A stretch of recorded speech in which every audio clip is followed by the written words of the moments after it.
to my old nemesis, popular belief, the art of composing a story using the available colors of a pre-painted canvas doesn't preclude one's creativity, rather, it enhances it.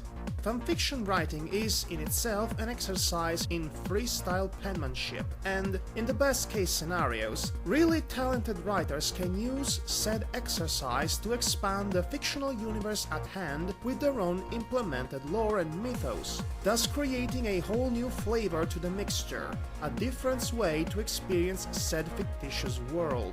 In that regard, one of the most talented writers in the MLP fandom has to be Chengar Kordaf, author of the so-called Winning Verse, a metafictional universe centered around the background character of Cloud Kicker and her eons-old dynasty. The most interesting aspect of this author's stories is the level of information and details that are more or less constantly dropped in, sometimes to the detriment of the story's flow, I might add, in order to shape a complex and multi-layered background, linking together events from the present with events from the distant past into one huge intertwining narrative. The main story would be the life and times of a winning pony, which starts off as a slice-of-life comedy revolving on a hedonistic Pegasus mare obsessed with casual mating.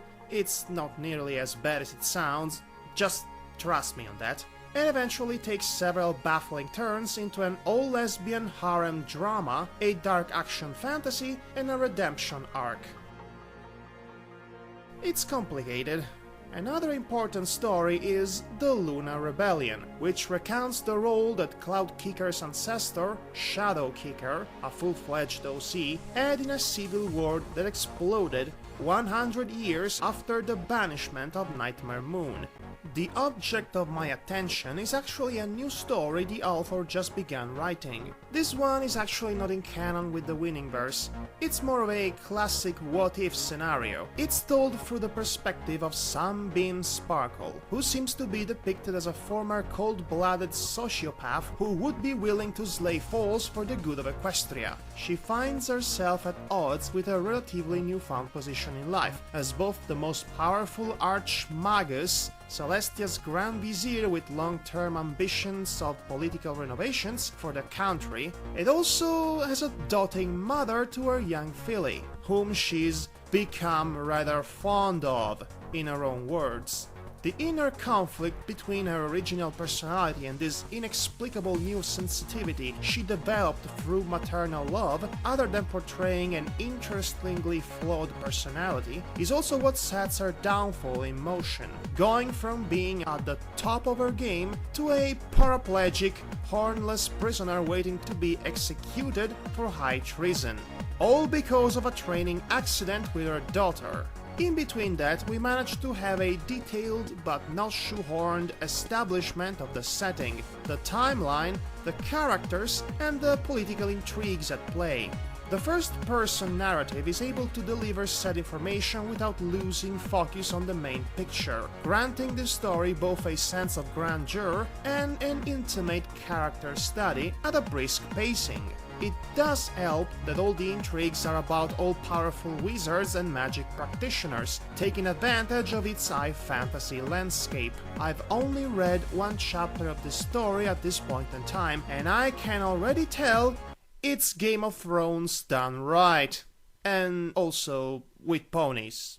That one too. The central relationship of the story so far is the one between Sunbeam and her daughter Midnight, which is surprisingly stable and balanced, Mummy being a former Fall Slayer considered. The two of them are specialized in fire and ice magic respectively, but this fact is not used by the author as an obvious metaphor for their opposite personalities, rather as a form of symbolic union born from the chemistry of the two dichotomist elements, which are apparently the result of the same form of magic altogether.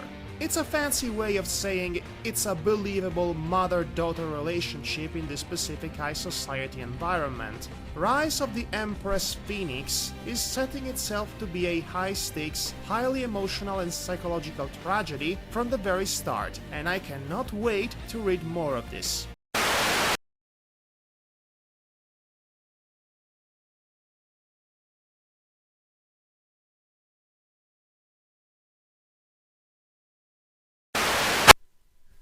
And then it was over already. Well, it seems I went a bit over my head with this fanfiction. You know, one thing about first impressions is that, well, that's what they are really, just first impressions. Half the time, your impressions of what a story will going to look like or end up being are going to be completely wrong. And such, sadly enough, is the case with Rise of the Phoenix Empress. From the very first chapter, it seems the story was going to be some sort of epic, tragic, fantasy, character study, political allegory, with lots of intrigues and backstabbing and possible tragedies. Instead, it turns out to be kind of a cop-out. In that one thing about Sunbeam Sparkle ascending to the throne of Equestria and becoming an alicorn, which was, well, pretty much expected to happen, turns out to be, well, far more simpler and straightforward than I hoped it would be. In fact, it only took 3 whole chapters to write this story. This story is only 3 chapters long, first of all.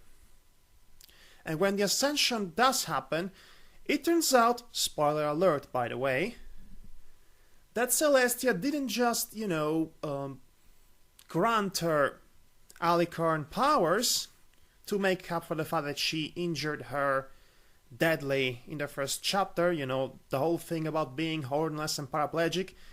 It was Celestia being mad at her for hurting her daughter during a training exercise. But it turns out Celestia didn't just give her alicorn powers. No, it actually gave her own powers. So Celestia is now mortal, and she's going to live a long, fulfilling life before dying of old age, and Sunbeam Sparkle is suddenly becoming the wise ruler of Equestria, becoming also a better mother for her daughter Midnight Sparkle. And that's the end of that. Really, that's just it. She suddenly becomes the Empress of Equestria. She has now more wisdom and more perception and empathy than ever because of, Alicorn Goddess powers. And that's the end of it. Really. That's it. That's the end of the story. 3 chapters in. What a waste of potential. This has gone from being the most interesting in presentation fanfiction I've read in quite some time to be the most disappointing, because it's really everything really amounts to a massive cop-out. And yes, that saddens me, because, well, I put so much care in the crafting of the original First Impressions video, and it was all for nothing, because, again, 3 chapters in, already over, done. Conflict, what's that? No, instantly resolved. No long-term repercussions, no, story about Sunbeam getting acquainted with her newfound role, or ponies dissenting her for basically stripping the power from Celestia, quote-unquote, or, rebellions, or general uneasiness, her getting acquainted with her role, or actually seeing her putting an effort to become a better mother for Midnight, and maybe some action and attempted murders, or anything that such a setting could possibly produce any potential whatsoever, completely squandered because it's a cop-out again. And I'm a bit frustrated about this, because, again, my first impressions video.